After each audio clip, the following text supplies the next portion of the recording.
코로나19 유행이 최악의 상황으로 치닫자 정부는 백신 접종을 서두르는 한편 방역 패스를 도입해 시행했습니다. 코로나19 백신 접종 완료 사실을 증명하거나 음성 확인서를 제출해야 식당이나 카페 같은 다중 이용 시설에 입장할 수 있는데요.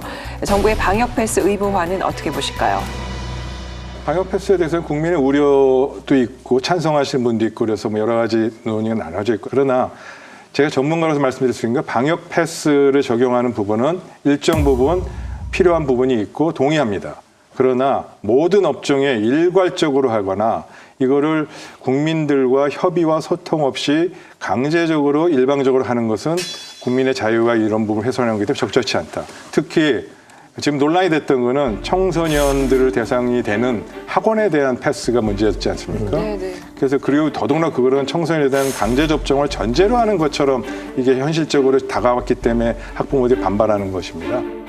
학원이나 독서실, 스터디 카페와 같은 학습에 있어 필수적인 교육시설을 출입, 이용할 수 없게 되었습니다.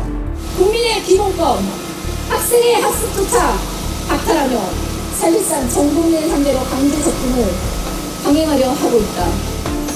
그래서 이러한 강제 접종은 당연히 안 되는 거고요. 성인도 강제 접종 안 하는데 청소년은 어떻게 강제 접종하겠습니까? 두 번째로 추가적인 문제는 학원에 방역 패스 적용하게 되면 학습권과 교육권을 침해하는 예측하지 못한 부작용이 있기 때문에 이런 부분들을 고려해서 본다면 전반적으로 학부모가 합의한다면 또 협의해주고 이런 컨셉을 만들어지면 몰라도 그렇지 않고 이렇게 반대하는 목소리가 크다면 학원 업종과 같은 교육 관련 시설의 방역 패스 적용은 제고하는 것이 바람직하지 않는가 그렇게 생각합니다.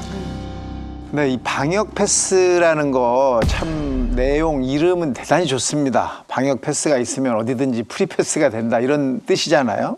그런데 방역 패스를 하려면 반드시 백신을 맞아야만 된다는 전제 조건이 있어요. 그러면 예방접종을 맞아야 된다는 게 강제화되는 거거든요. 이런 부분을 우리가 정부가 책임질 수 없는 데에도 불구하고 방역의 한 부분이라고 해서 모든 것을 억제한다는 것은 조금 문제가 있다고 봅니다.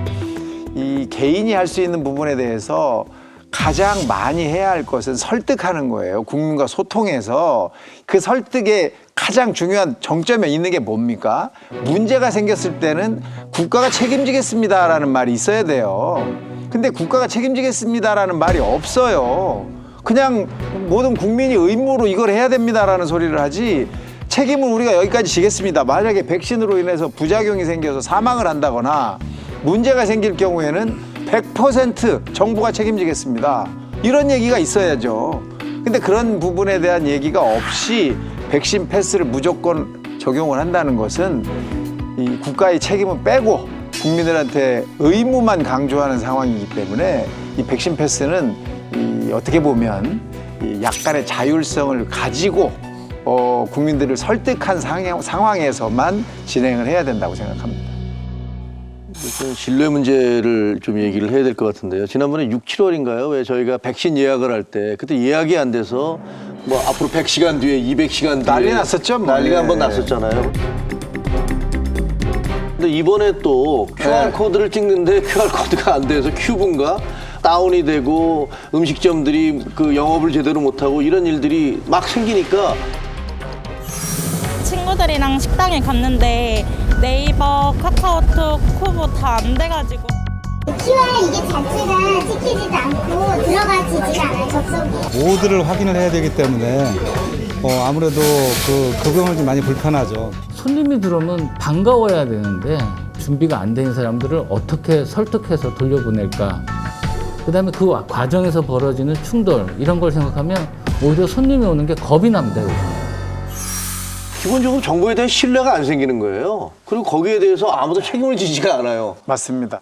근데 아까 오 교수님 말씀하셨더나 방역 주사를 맞고 그러니까 접종을 하고 어떤 사고가 났을 때 사실 원인 규명하기가 어렵기 때문에 법률적으로도 그에 대해서 이 인과관계가 없음을 오히려 당국에서 입증을 하도록 입증 책임을 전환을 하면 그 책임은 국가가 송두리째 져야 된다라는 논리 구성이 가능하다고 봅니다. 왜냐하면 국가 방역이라는 공익 목적을 위해서 한 것이고요. 예. 근데 의원님 팩트 체크를 좀 차원에서 제가 기대 반, 실망 반에 대한 얘기도 좀 드려야 될 것 같아요. 뭐냐면요. 지금 그 백신 접종 후에 이상반응에 대한 손실보상 얘기를 해주셨지 않습니까? 그 손실보상에 대해서 1년 전부터 손실보상 제도를 바꿔야 된다고 그랬습니다. 어차피 잘 모르는 이런 인과관계를 밝히기 어려운 이러한 상황에서 백신 접종한 분에 대해서 진짜 공익의 목적에서 접종해 주신 국민에게 의학적 보상이 아니고 사회적 보상이라는 차원으로 법리적으로 풀어서 이 문제를 해결하는 게 좋겠다는 얘기를 1년 전부터 그렇게 했는데 정말 거의 한 번도 질병청 입장이 그렇게 바뀐 적이 없는데 놀랍게도 최근에 바뀌었지 않습니까? 일주일 전에 다 바뀌었습니다. 이유는 국힘의 선대본부의 제1호 공약이 백신 접종 부작용에 대해 국가가 책임지겠다. 코로나 대재난에 맞서는 국민들에게 정부가 책임을 다하지 못하고 오히려 그 책임을 국민에게 떠넘겨 왔습니다. 이에 윤석열 후보는 약속드립니다. 첫째, 인과성 증명 책임은 정부가 지겠습니다. 둘째, 사망자의 경우는 선보상 후 정산하도록 하고 중증 환자에 대해 선치료 후 보상 제도를 대폭 확대하겠습니다. 그리고 2, 3일 후에 이재명 캠프에서 똑같은 얘기를 반복했습니다.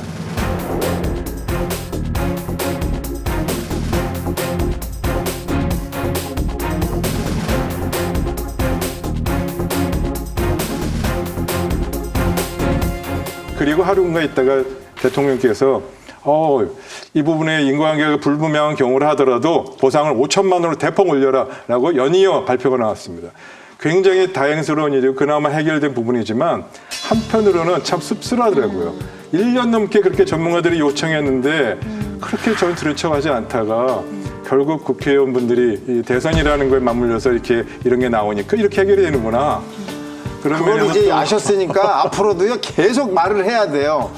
계속 얘기를 해야 어쩌다가 그게 한번 들어가서 실행이 되는 거더라고요. 이게 한 번 얘기해서 절대로 돌아가지가 않아요. 저한테는 뭐 한 번만 말씀하시면 다 알아듣는데. 감사합니다. 자, 꼭 개인적으로도 따로 얘기 드리겠습니다.